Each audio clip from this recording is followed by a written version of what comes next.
Hello, Wastelanders. It has finally happened. Part 2 of the America Rising mod, an incredible quest-based mod that brings the Enclave faction into the events and the world of Fallout 4. I have touted this mod on several occasions.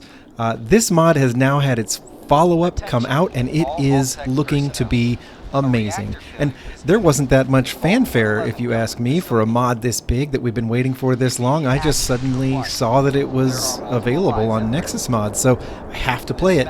Now, my intent is only to show you the new content, the stuff that wasn't in the first version of the mod, but already this is a different voice actor for the emergency broadcast that leads you to the military side of Vault 111. So they have changed the very first thing we encounter. I'm not sure what other changes we might be in for.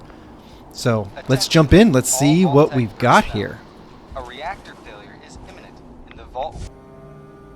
Okay, let me catch you up to speed. I played through until I got to the actual vault because most of the enemies on the way here were what I had experienced before. Although they did touch up some of the graphics, I'm really grateful for that. But here, now that I'm in the military side of Vault 111, I'm seeing a lot more rooms, a lot more additions to this facility than there were the first time. The textures are just a little more, I don't know, gritty. I'm really liking this so far. So I'm just kind of exploring the vault and what's new here. It occurs to me it's a little ironic that Strong is my companion during an Enclave themed playthrough because, you know, they hate the super mutants as much as anybody does. But that's who's with me here, Strong. Now, check this out. Military-issued vault jumpsuit. I like this. Way to go. I wonder what other, like, cool new outfits, cool new things on theme we might be getting.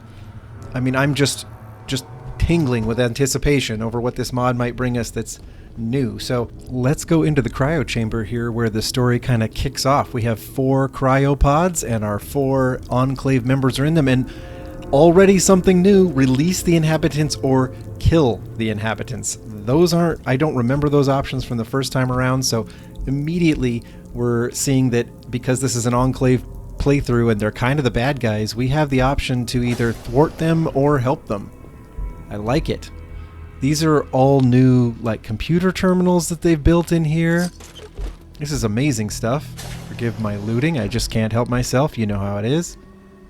New computer terminals, and I'm really not sure which of these are useful for letting our occupants out of their cryo chambers. I think I see 2 screens. Okay, Strong. Something tells me Strong's not gonna like me helping these guys, but monitoring terminal, let's check this one out. Life support, cryogenic array, pod occupant status, supervisor. Okay, that pod occupant status, what do we got? Okay, so General Ward, Dr. Kane, Captain Peterson, and Lieutenant Fitzpatrick. These are the same 4 main players that we let out of the cryopods in version 1. But all this stuff, this whole screen, this readout, this information, this extra bit of, I don't know, lore, supporting material, it wasn't there before. So let's see what we've got that's new. All these supervisor reports. I mean, I'm fascinated. What are they going to tell us? Okay, so severe flooding trapped them and a lot of others in their dorms. So part of the thing going on here is that these 4 people that we're about to resuscitate, they weren't supposed to be the only ones. And that's great. That's great for them to have expanded that a little bit, because on the first go-round, these 4 people wake up, and as far as we can tell, they were the only 4 that were ever really supposed to wake up in this place.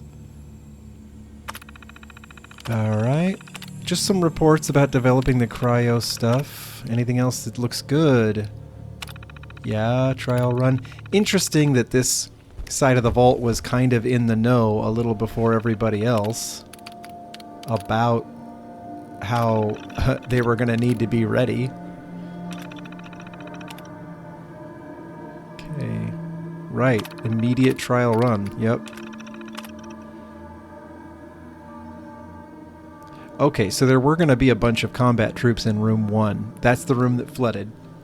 And now that means that all we have left is room 2, where the kind of the higher-ups, the people in charge, are. So we have the elite, you know, people that have survived, but all the troops that were supposed to wake up with them aren't there. This is what we've learned this time around, and I think it's great that there's something to learn. So it doesn't look like that's the way to free them. Just flipping the handles doesn't do it. Okay. No, that's not gonna work on any of these. I'll just try them all. But no. Okay, well there were 2 panels back here. There was this one. Right? Okay, where was that other one? Okie dokie. Somewhere back here. The room just keeps going, so you know it's back here somewhere. There we go, that's right.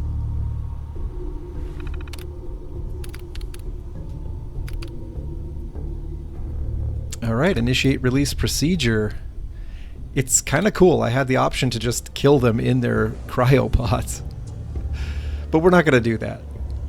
We're not going to do that because we have to find out where this goes. This is already too fun. Ah, look, they're dressed different. Do you remember the first America Rising version where they came out just in their uniforms and their outfits? Looks like this time around they're wearing vault suits.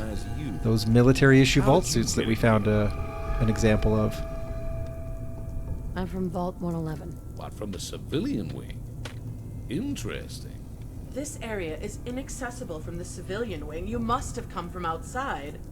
What's it like? I'm alive, aren't I? I suppose that says something. How long has it been? We don't have time for this right now. I need to get to my terminal and find out what's going on. It's just down the hall. Okay, so this bit of initial dialogue is pretty much how I remember it the first time around, and, you know, as before, the voice acting is fantastic. But since a lot of this is repeat, we're just going to head to General Ward's office, and I'm going to turn the recording back on if I start to see any new dialogue options, okay? So we'll see you there. And we're back already because I see a dialogue option to just not help them, and I'm really curious what happens if at this point we refuse to help the I won't Enclave. help you. Oh. Is that so?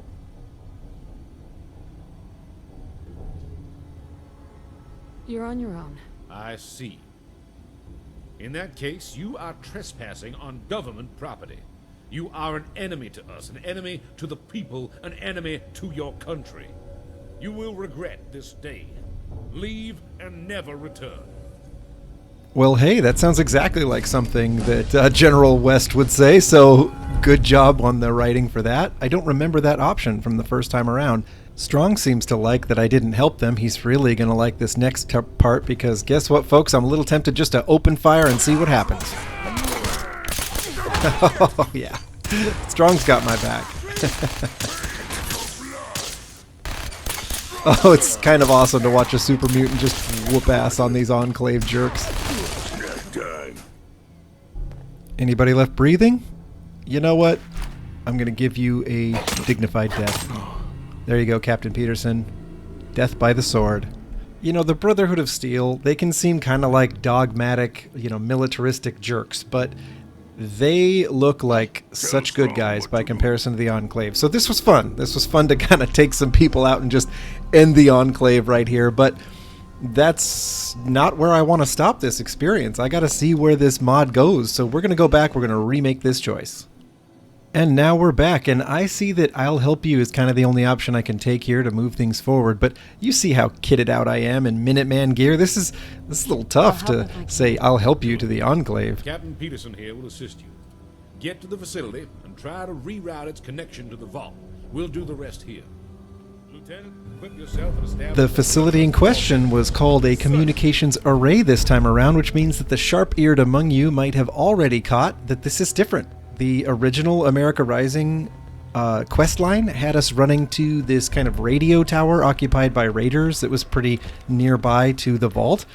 This is called a communications array this time, and I'm getting a different vibe. It looks like we're going to have an opportunity to talk to Captain Peterson here and see if he's going to give us a different vibe than last time too, since he wasn't much of a conversationalist in the first round. You want to travel with me? General's orders. It's also a good opportunity to establish what we're dealing with out here. Okay, let's see if he has anything more personal to say. What about? Tell me about yourself. Maybe another time. We need to get to that facility. Oh, that's the same old Captain Peterson we knew and loved from the Yeah, first right. one, all right. Okay, so he's still a man of few words, but let's see what else we can learn about Let's this go. mission Good. before we get Access to going. the facility is through the car tunnel to the northeast. I'm gonna have to rearm first, so I'll meet you inside the tunnel. Boom! Proof this is an entirely different quest. This is fantastic. I can't wait. And if you can't wait either and you want to continue this journey with me, like, subscribe, turn on notifications so that you know when the next one comes out, and we'll see you there.